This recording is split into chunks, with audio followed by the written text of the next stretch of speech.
I gotta keep the roll persona going, right? Just think of it as the rough draft of the podcast world. Sounds good. This is the Newbie Writers Podcast with your hosts Damien Boach and Catherine Bramkamp. Hey, welcome to episode 132, and it is this week. Last week I said it was, but I lied because I can't count, which is a bit of a problem. So yes, welcome to the show. I depend on you to count. I know you send me show notes with episode ... Yep. So. Yep, I do because I organize them according to our guests, and that's how I think, and then you organize them according to numbers. So together we make a whole brain. I know. It's scary. I think I'm the left side, but I... I don't know you're the left side. Yeah, I think because we missed the week, because we couldn't do that show with Stephen Donaldson, that my brain just went, oh, well, that was episode 130 or whatever it was, 131. There you go. So, it happens to anybody in podcasting world. I know, but I listened back to last week's show in the car only a few days ago. I went, oh, I said the wrong number. And I've done that once before and actually gone back and edited, which is strange to sit here and hit record and go, 110. And then just sub that in, but that's just silly, so whatever. Yeah, whatever. Hey. Well, you're off by one. At least you're not programming. Yeah, this is true. And not programming something in the medical division. That voice is Matthew Graybosch. Welcome to the show. I've wanted to have you on for a while. Thank you. I'm sorry I couldn't get on earlier. Well, that's fine. Google It's Plus fine. is important. Happy to have you with us. Now. Thank you, Catherine. And thank you too, Damien. Oh, look, the pleasure's all mine. Now, you like Google Plus, don't you? You're always on there. What's the secret? Well, the secret's that Google Plus is really kind of better than the alternative. I never really got into Twitter, though I'm better with it. Mm. And Facebook is kind of the high school reunion as imagined by Jean-Paul Sartre. Very good. I like that definition. Mm. Yes. Actually, I had a mate of mine ring me a while back, and he said, oh, you've been mentioned on Facebook. Oh, why? Oh, they can't find you. We want to do a school reunion, 10-year thing. I said, well, there's a reason why I'm not on there. Because it's a school reunion. Yeah. And so then months and months later, he showed me some photos, and it was the same idiots that I went to school with that I didn't really like, getting drunk. And I went, that's why I didn't go.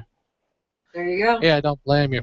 But the only good story I have from there was a girl who apparently had a crush on me while we were doing time. Mm. So she gets on and says, hey, I missed you. I mean, how come you never talked to me or approached me? I had a huge crush on you.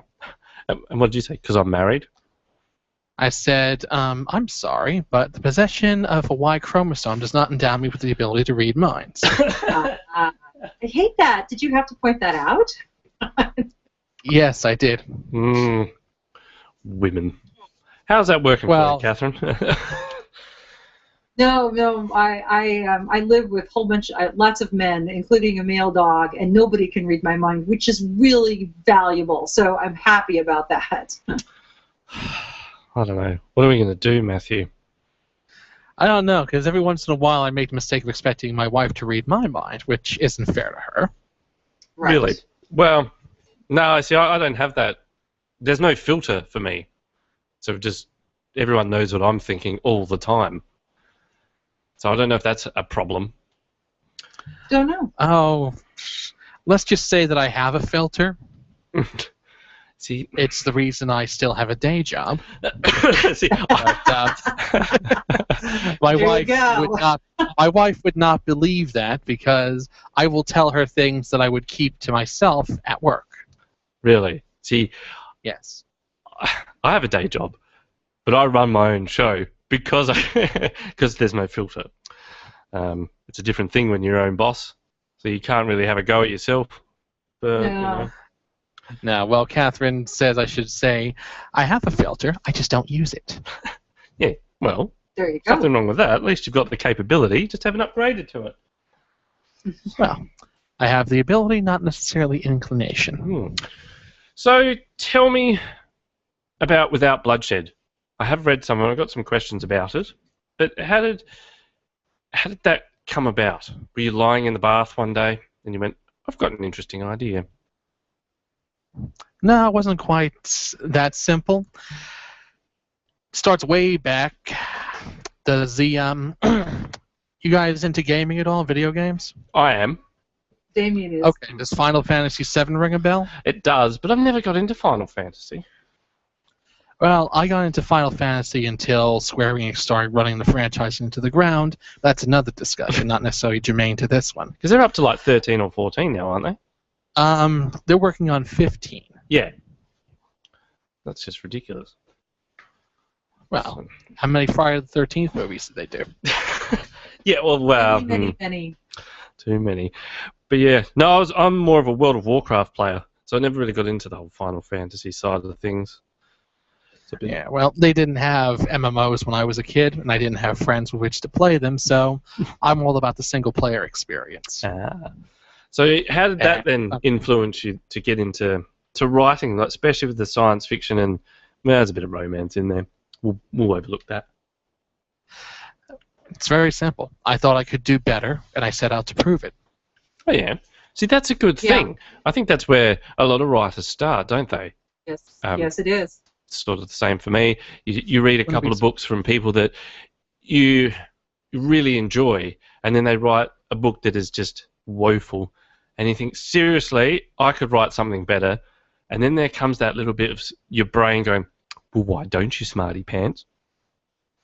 And then you try, and then it just comes down to, that was harder than I thought. Yeah, that was pretty much my experience as well.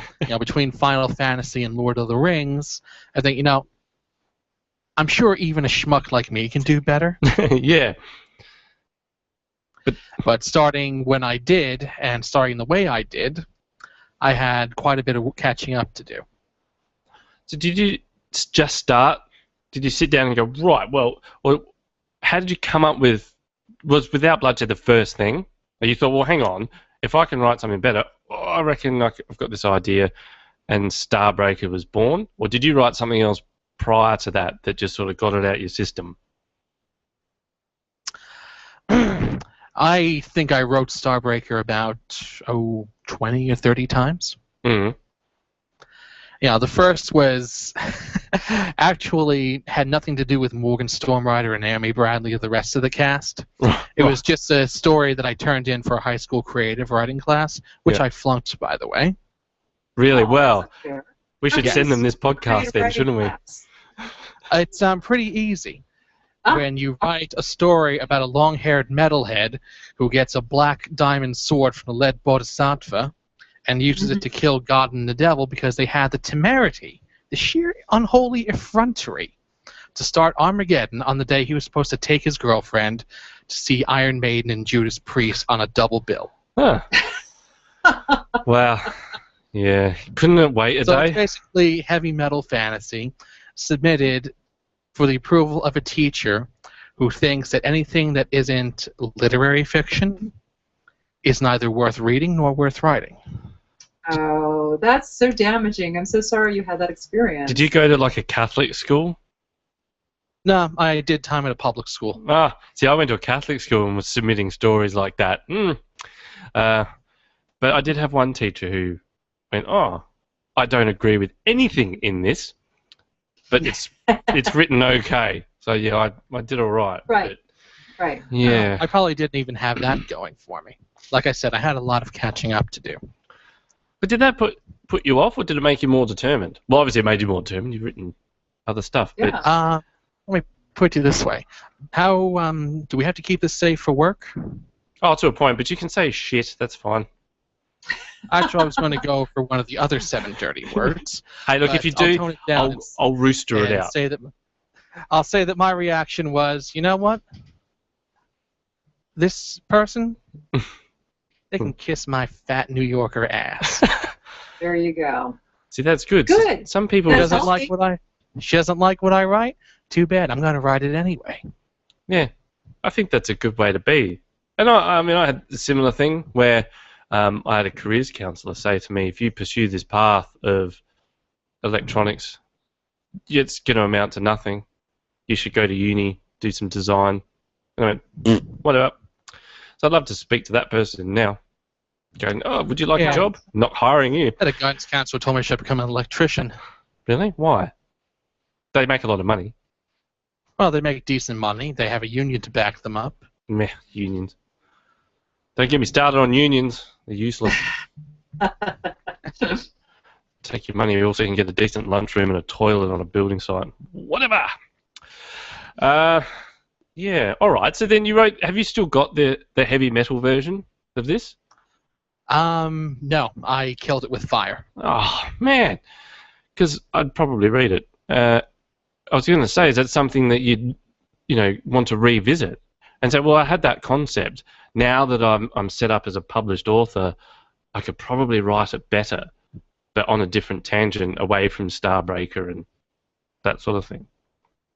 Not really. I mean, I've got a perfectly good universe, a big cast, some perfectly good villains, and the whole, humanity standing up against heaven and earth. Mm-hmm. That's still in Starbreaker. Well, yeah. What I found fascinating, I'll be honest, I haven't read all of Starbreaker, the Without Bloodshed. Neither has my mother. Because I'm a very busy man. But what I noticed very early on was these little Easter eggs that you put in there. Like for me, I'm a nerd, I'm an electronics nerd. And straight up, even the simplest one, like the Tesla points. I was like, oh, interesting. Was that a deliberate thing? Or did you just find yourself going, I need a name for a point, a wireless power point, or I need a name for this control panel? And no, the Tesla point was deliberate. So you're a real nerd at heart, aren't you? Yeah, an incorrigible nerd and an incorrigible romantic. Well, yeah, Catherine can talk about the romance stuff.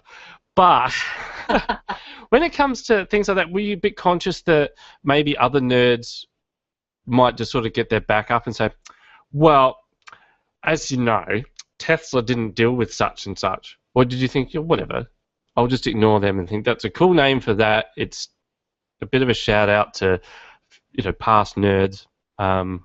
People just get a kick out of it. He was experimenting with wireless power, just not on a different scale and along different implementation lines. He had this big-ass tower on Long Island, Wardenclyffe. Let's just think about that. Imagine him as your neighbor going, oh, there's a thunderstorm coming in. Maybe we'll go into town because Tesla's going to be out. Yeah. Could be fun, actually. I know, I'd be hanging around him.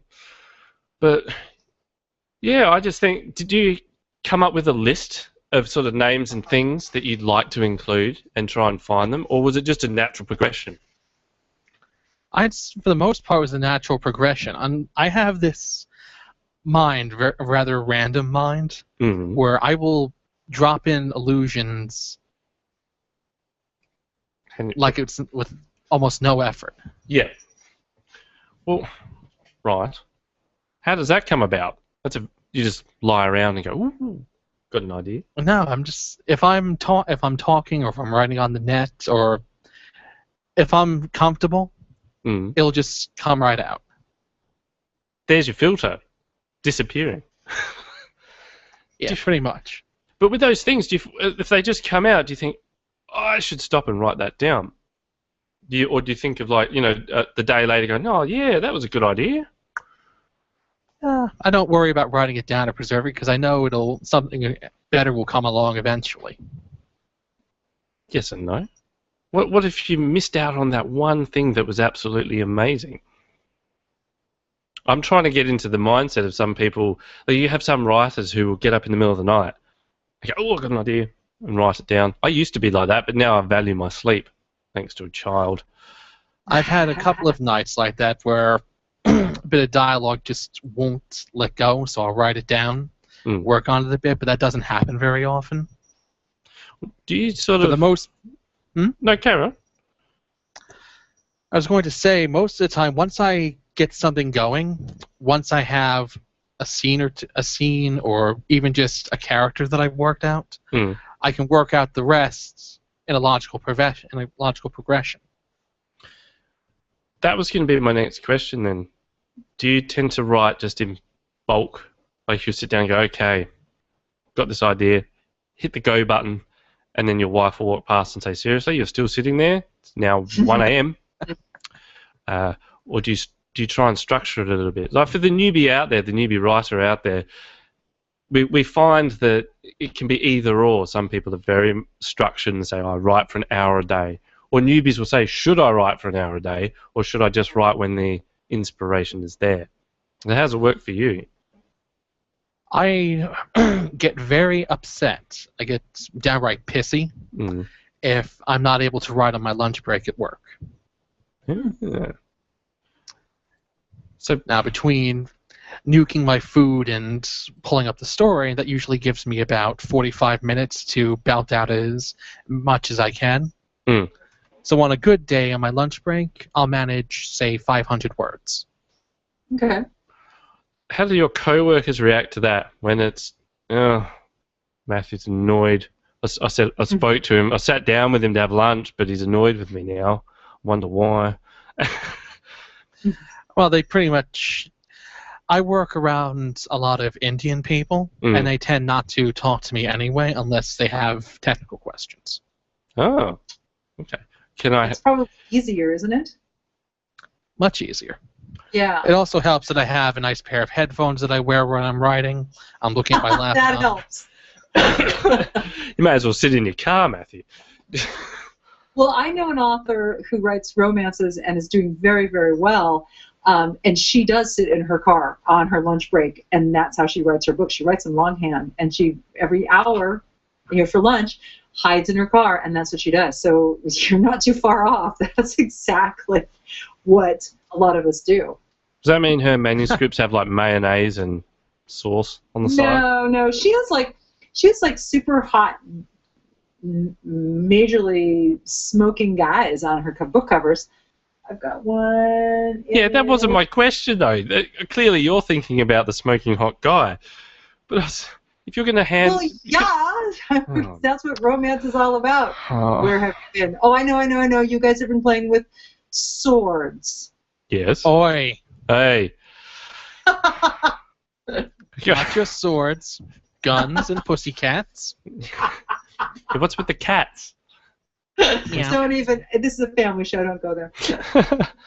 No, I was saying, with your friend that writes longhand, I just have this image of, and I've tried to do paperwork in the car, which is really bad because I was filling out some paperwork for security clearances at the airport, and I was eating, and then I've gone to turn the page and gone, oh, there's a bit of sauce on that. How am I going to get that Not off? as professional as you were hoping. No. I find in my case the secret is to eat first, then write. Yeah. Oh, but that just chews up Yeah, more that would time. reduce the amount of mayonnaise on your manuscript. That would be a good thing. That's all right. I went home, I scanned it. I said, I can't submit these papers now. I'll do it tomorrow morning.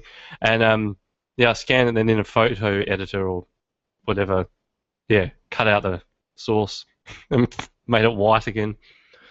So they'll never know. But They'll never know. It's all clean. It's all good.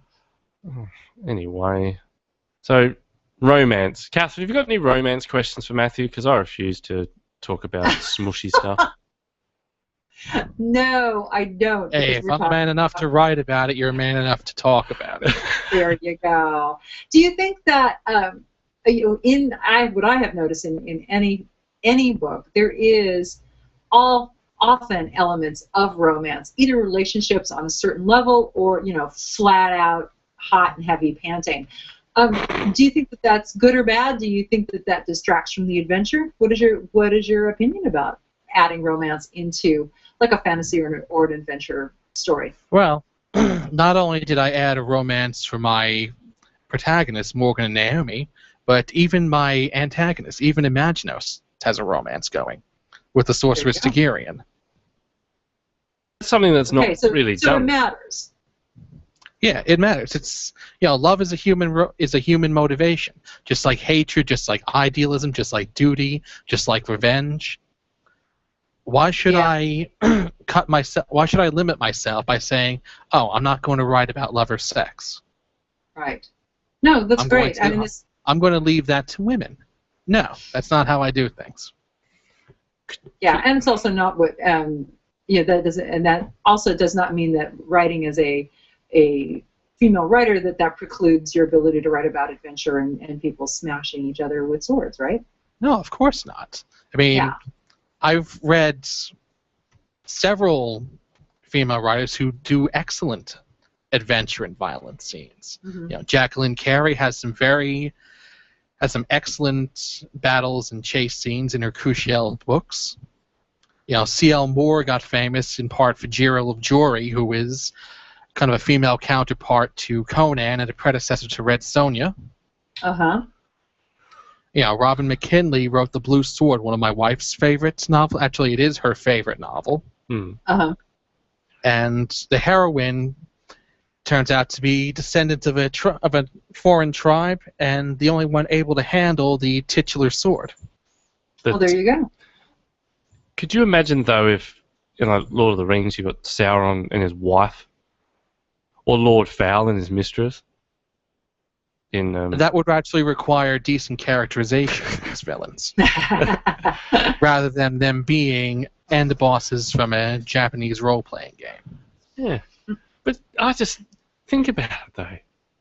You know, they are just there to represent sort of almost pure evil, but then by giving them a partner, male or we female, humanize them. You do, Right. and it gives them a flaw a bit too, because they're supposed to be so inherently evil that they don't care about anything, and yet he's got a girlfriend.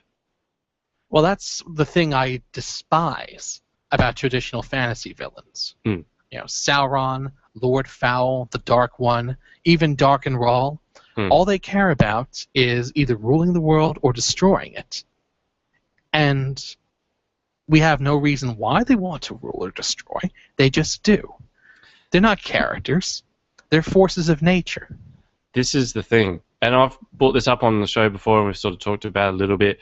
Do you think that now, maybe it's a generational shift, or when it comes to writing, or it's just evolved, that people are a bit tired of that just plain, oh, it's an evil being, he wants to take over the world, don't ask why?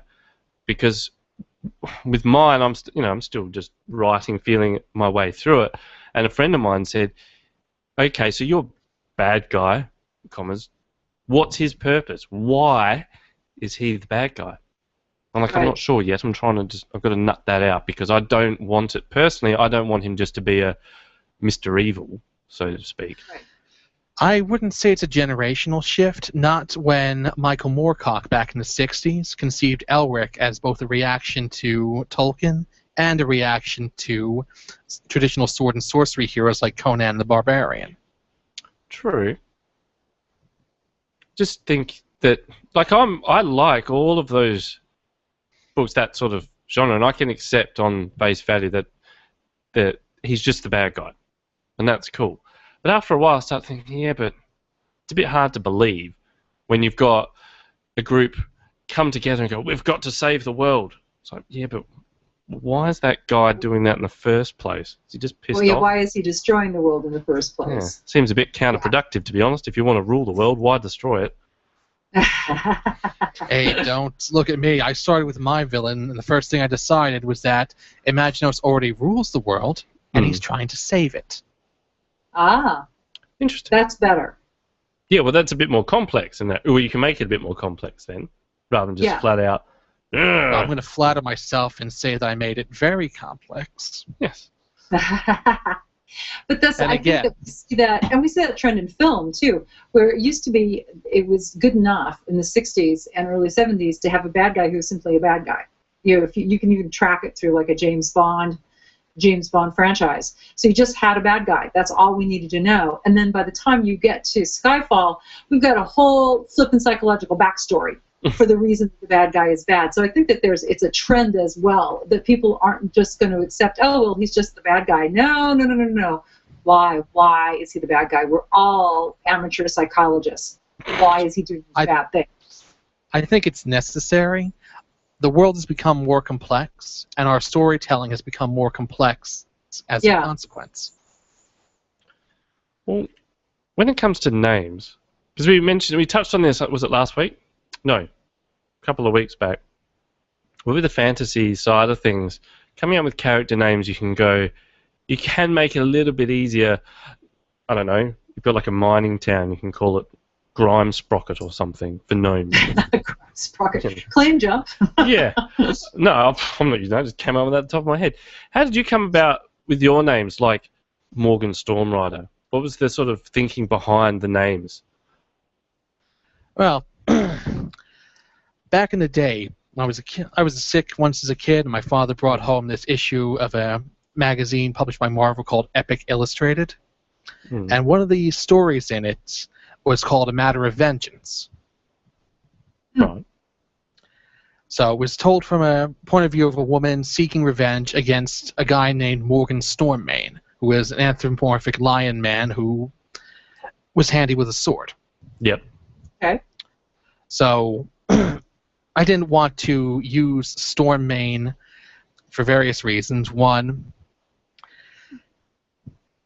how the hell do you pronounce it? Yeah. Stormrider rolls off the tongue a bit easier. True. Two, you don't want to get sued. Yeah, of course, if I was thinking that, I wouldn't have used Imaginos as a name for my villain, but we'll get to that in a second. So, yeah. But So, now, Imaginos is a little more complicated. Back in 1988, the Blue Oyster Cult, the original members of the Blue Oyster Cult, got back together to release one last album, a concept album based on Sandy Pearlman's poetry called Imaginos. Oops. And the central character of this album was kind of an actor in history. He'd manipulate events. He worked for a group of aliens called Les Invisibles. And I've completely mangled the French pronunciation. yeah, sounds fun to me. But basically, he works for aliens, and he's supposed to present humanity with the challenge of evil. Okay. Now, he supposedly did this by taking a black obsidian mirror from the Mexican jungle, sticking it in his granddaughter Christabel's attic, until it poisoned all of Europe and sparked World War I. That'd probably do it. Yeah, don't take it too seriously. It's only heavy metal. That's right. But this album kind of captured my imagination as a teenager. And hopefully the Blue Oyster Cult won't come and kick my ass for this, but my Imaginos character is very much an affectionate tribute to theirs. See, I don't see that as being a problem. I think that's a really smart way of doing it. I mean, hey, you never know how some people will take things. But instead of sparking World War I, my Imaginos took advantage of the World Wars, took advantage of all sorts of human conflicts. His big project is to try to breed obedience out of the human race. Breed it out or breed it in? Breed it out. Breed it as far out. as he's concerned, humans are too obedient. Oh. Huh. As a parent, I would argue against that. yeah. Sometimes that whole free will thing is really problematic. Yeah, but then you can take the other viewpoint that if it's complete free will, then the idiots will just wheedle themselves out. Don't put your hand in the fire. That's true. Let me know how that works for you when Julian decides to go run amok with free will. Well, between the Blue Oyster Cult and Stanley Milgram's obedience to authority, all sorts of fun things can happen. Yeah. There you go. So, yeah. So, yeah. When it comes to when you had completed sort of your manuscript and you were happy with it, what was your thoughts then? Did you think, right, traditional publishing, let's push that route, let's go down that road, or did you think self-publishing? When I finally finished the first draft of Starbreaker in 2009, keep in mind that I first started writing in 1997. Excuse me. I wasn't thinking traditional publishing or self-publishing. In 2009, there wasn't really a choice. It was either traditional publishing or nothing. Yeah, that's right. But I had a 300,000-word draft on my hands. Yeah. Yeah, 300,000 words. And I knew at the time that was crap. But did you think about breaking it up and just going, well, make the first 100,000 a book, and just No, clean it that up? came later. Hmm. Things happened with the day job. I didn't really get to pick it up again until 2011, at which point I just looked at it and says, okay, I'm going to salvage what I can. I'm just going to rewrite the whole damn thing Okay. and expand upon it until it weighs in at about 500,000 words. Right. That should be enough room to expand upon everything properly, give some of the minor characters better characterization, particularly guys like Karen Del Rio and Munakata Tetsuo, who were pretty much cartoon characters in the original version. The editor Flesh must that out. hate you. Oh, here's a 500,000 word manuscript. Just check it over. Yeah. Tell me what you think. I did not get that far, actually. Hmm. In 2011, I was posting bits and pieces on Google Plus when Lisa Gus from Curiosity Quills Press approached me and said, hey, this is pretty cool. We'd like to serialize it. Oh, yeah. Ah. So I said, okay. I started sending in chapters, thinking, they run it through an editor, and then we put it on their website to serialize it, and then we publish the whole damn thing when it's finally done. Okay. Instead, they got a few chapters that says, hey, just how big is this? I said, well, the original draft was 300,000 words. I'm aiming at about 500 for this.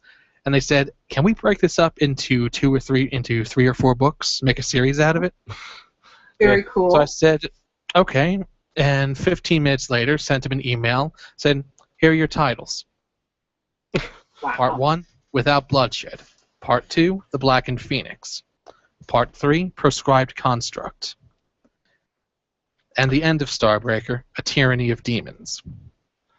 Well, when you broke it up, though, did you have to then say, okay, this is the end point, it's about the, 90,000 word mark, or whatever. I really need to tweak this so it seems a bit more like an ending that'll lead into the next one? Or did you literally go, end of a chapter, end of a book? Neither, actually. I know this. I've been working with this story for almost 20 years now. So I knew at the time where the natural partition points were. So, but did you still have to tweak them down a bit? Well, I still hadn't finished the rewrite, so I actually had to write Without Bloodshed based on the new regime that was going to be 4 books. I knew how the story would work out, but I still had to write it down and polish it. You know when you hear that thing of saying when you proofread a draft, it's often good to print it out? Now, if you've got 500,000 words, that's a lot of printing. It'd be like a phone book. 300,000 words took about 666 pieces of paper. 666? Yes. That's very metal. Did you... Yes, it is. Surely you didn't deliberately set that to happen. Nope, I did not monkey around with my printer settings or margins or or fonts or any of that. It just turned out that way. I could see if that was me. If I worked it out and it came out at 667 pages, I go, right, I need to cut something out of this. Just to make this work, Yep, right? it's just a page. I'm sure they won't mind. So metal. It just happened. I didn't make a big deal of it. Yeah, but it's no, that's cool though. Yeah. Though the metal imagery does come up in Starbreaker. Morgan Stormrider, for example, was activated on June 6th at 6 a.m. Actually, I saw something. It is the last of the 100 series Aster era emulators, Unit 666. So metal. You should look up. There's a thing on YouTube called Numberphile, and they actually explore that number 666 and what it means and what it represents. It's actually really quite fascinating, and that just shows how much of a nerd I am. I could be looking at cats jumping off roofs, but no, I'm looking up maths on YouTube.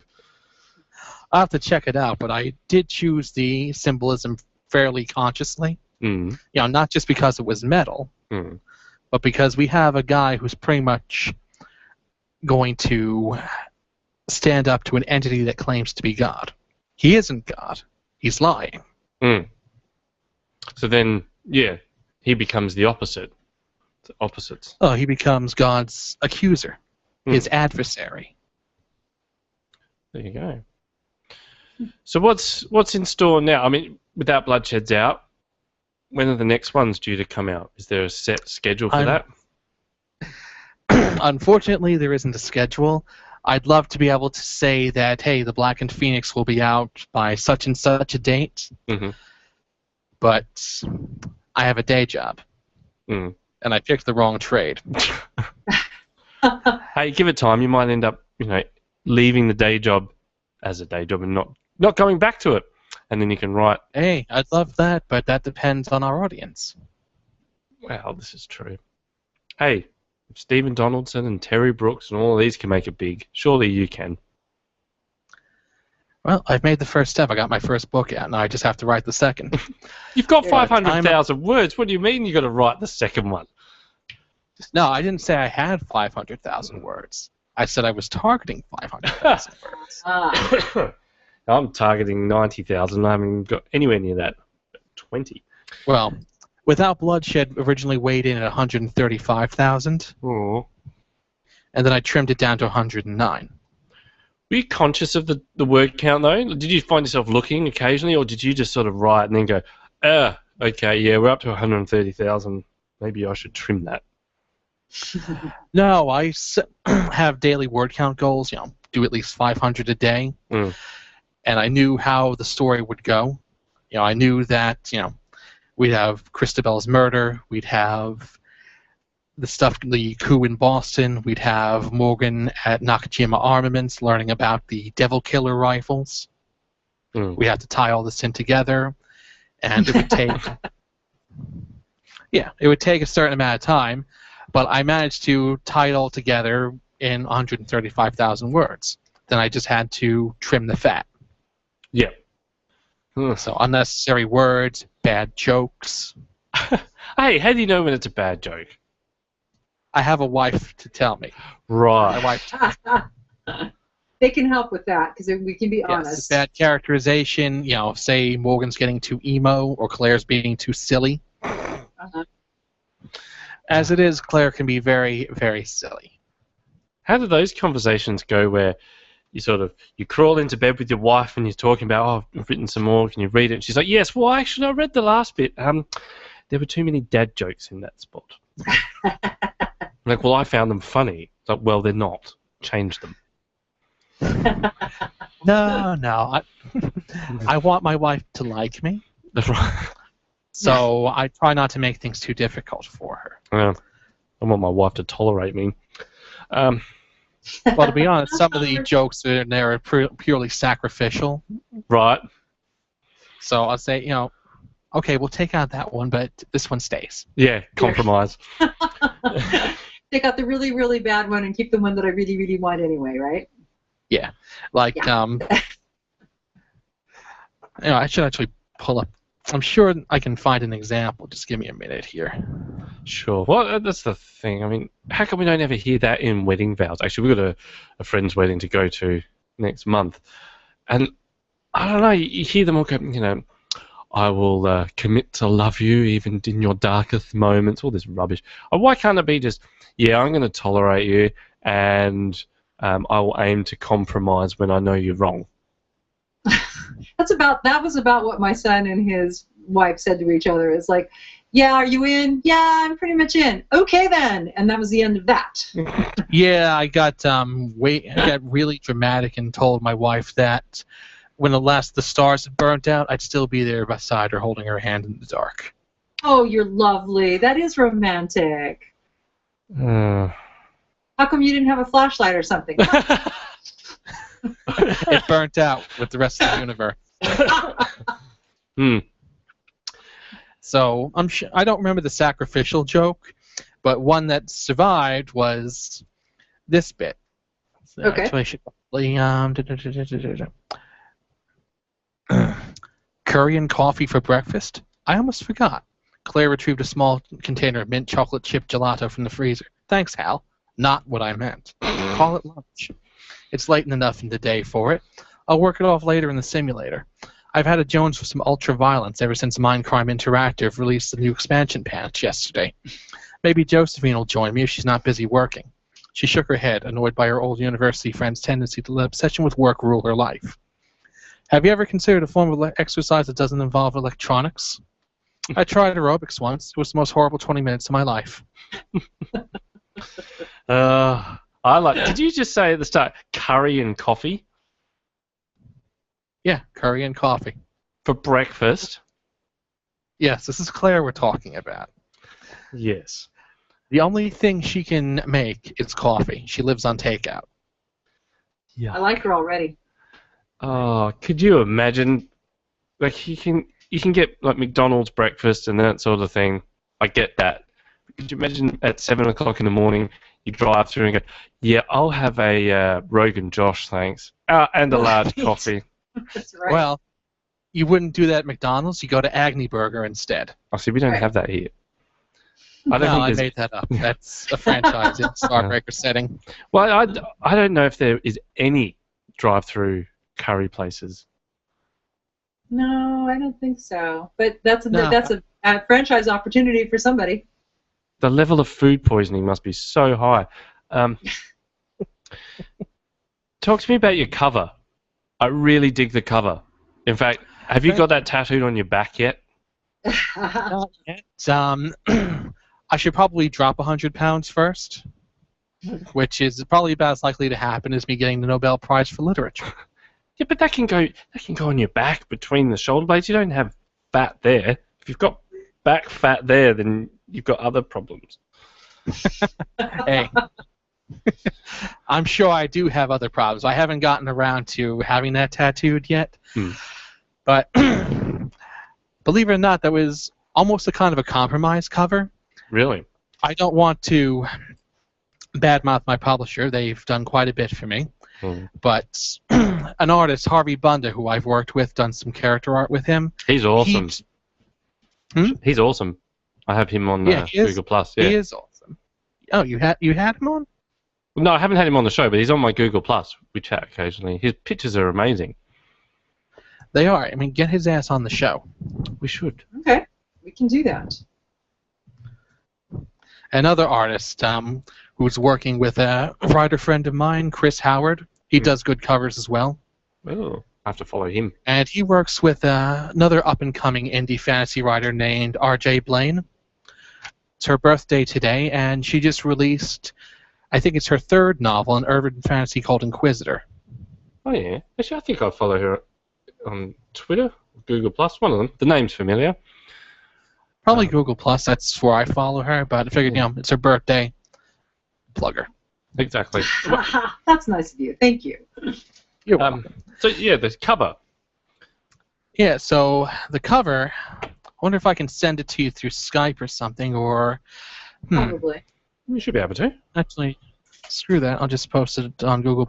You should be able to see it for yourself once I get it on there. I just have to find it. I have way too many pictures on here. It's ridiculous.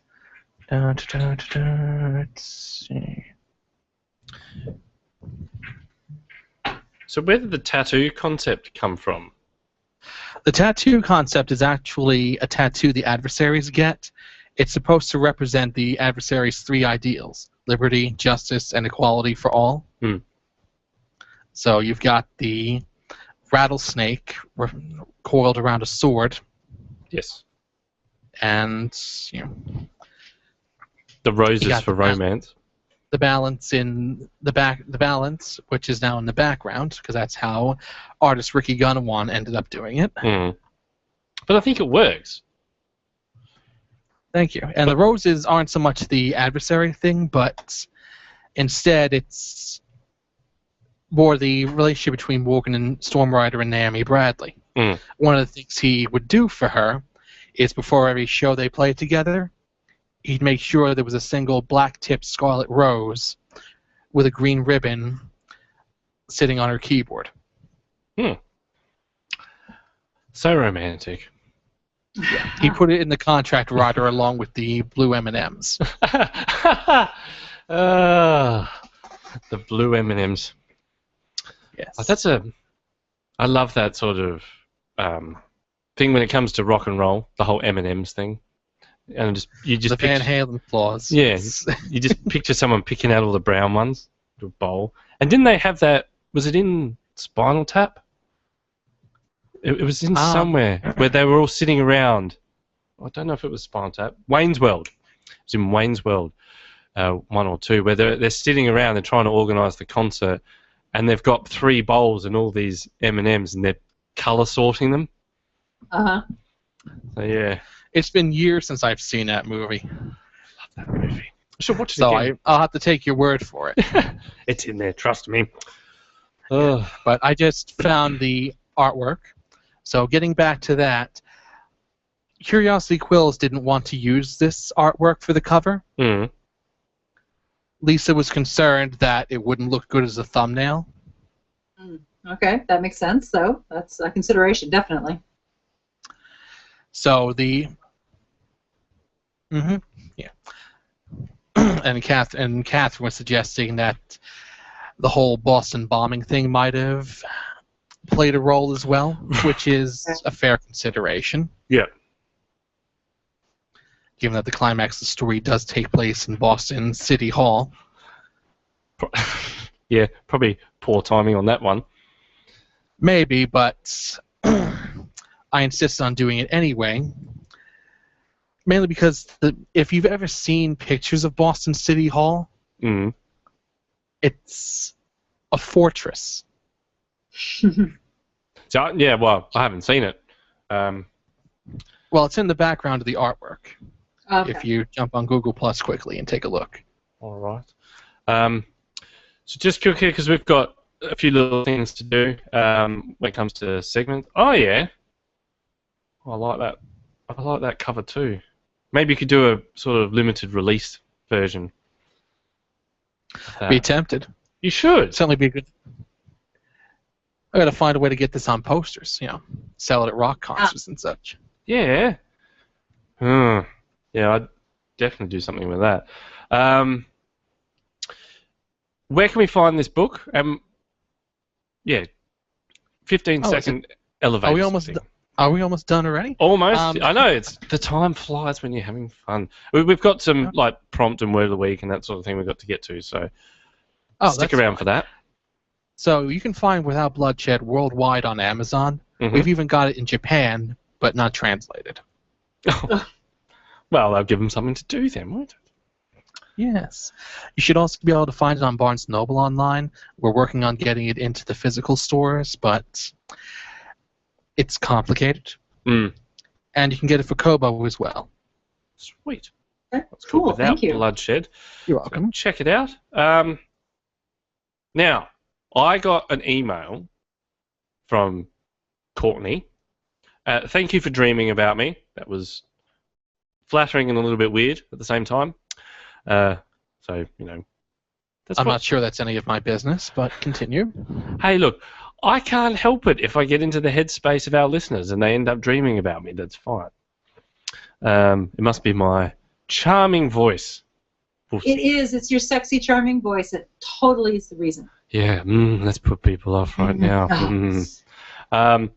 We forgot to do... Well, we didn't forget. We just ran out of time last week to do a Bring Out Your Dead, so we will do one this week. This comes from What Not to Write and writingtips.wordpress.com. Now, I'll play the little dead bumper, which puts a lot of people off.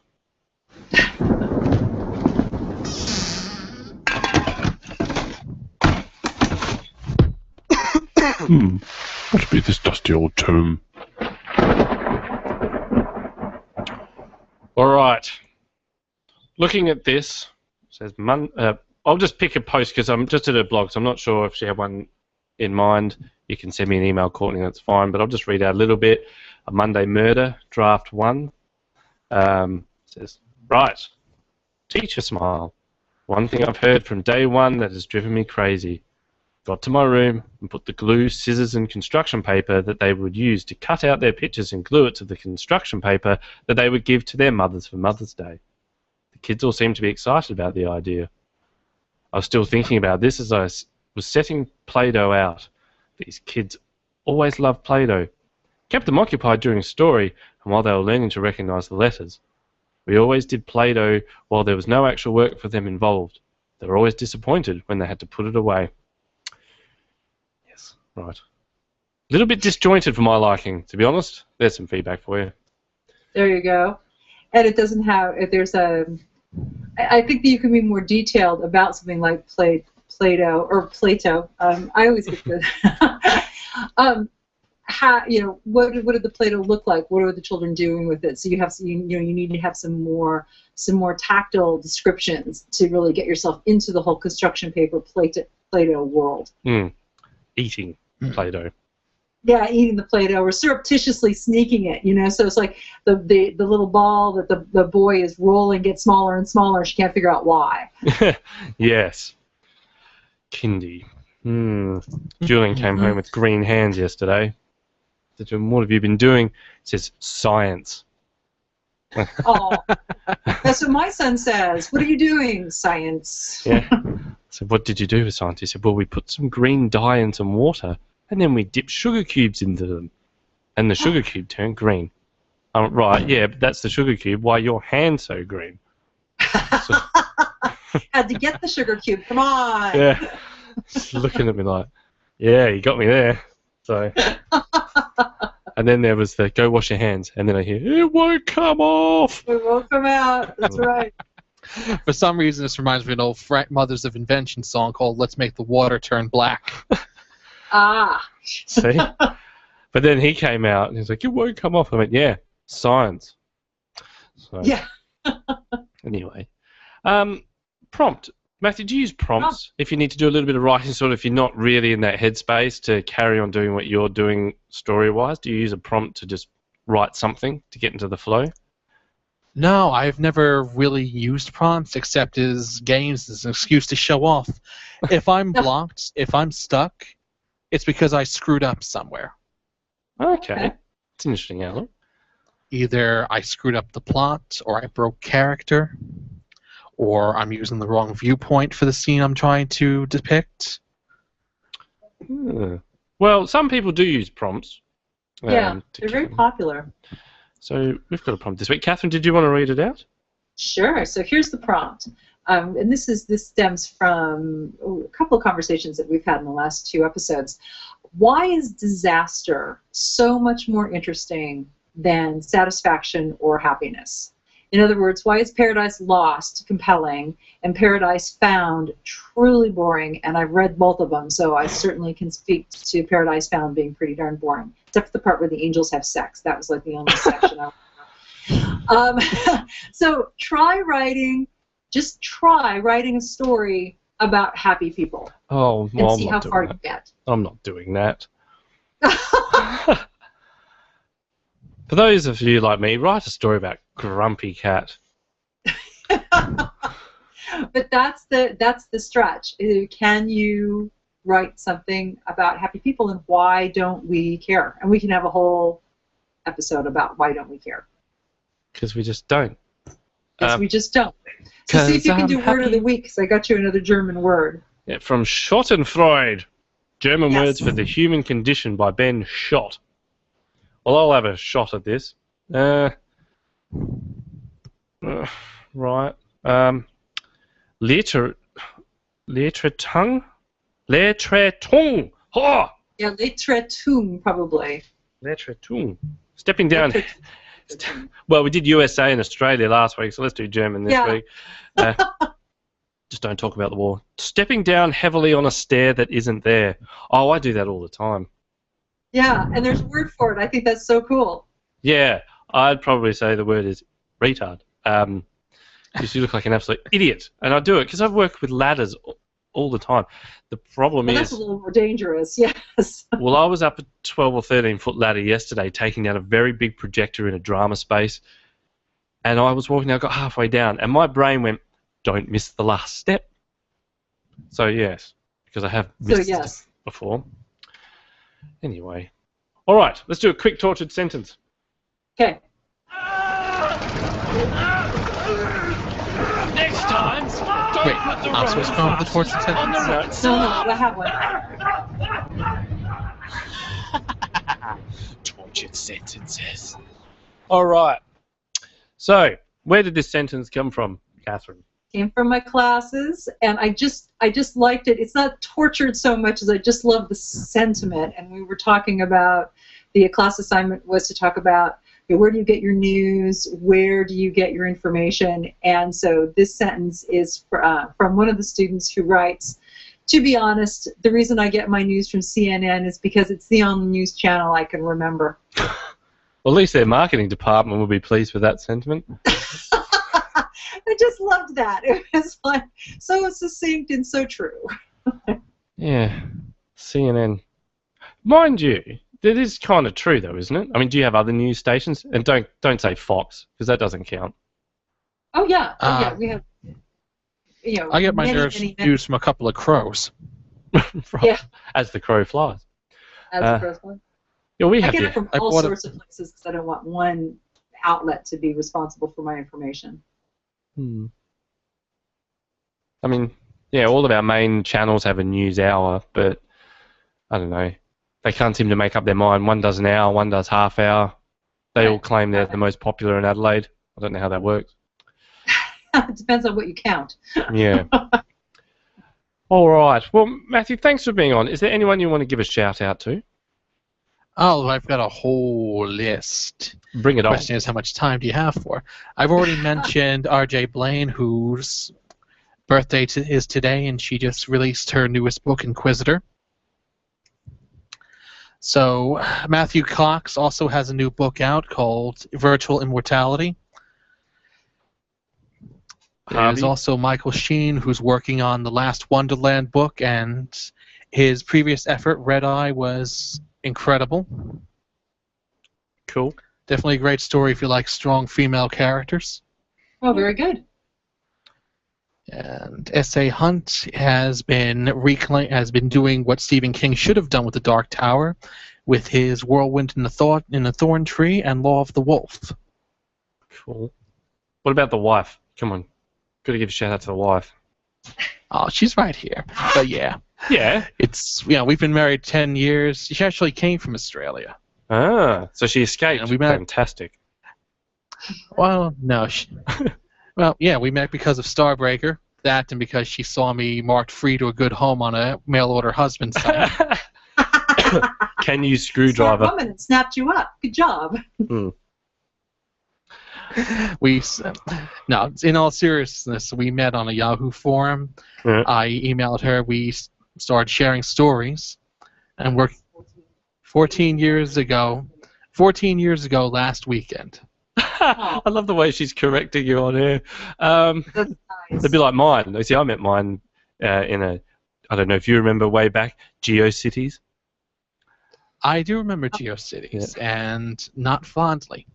I also remember MySpace being the second coming of GeoCities. Yeah, well, why do you think GeoCities was shut down? There's so many weirdos on there, and that's how I met my wife. There you go. Lovely. I don't know if you really want to say that story anymore. That was I met mine the old-fashioned way in a pub. It's like analog. I know. Hey, nothing wrong with that.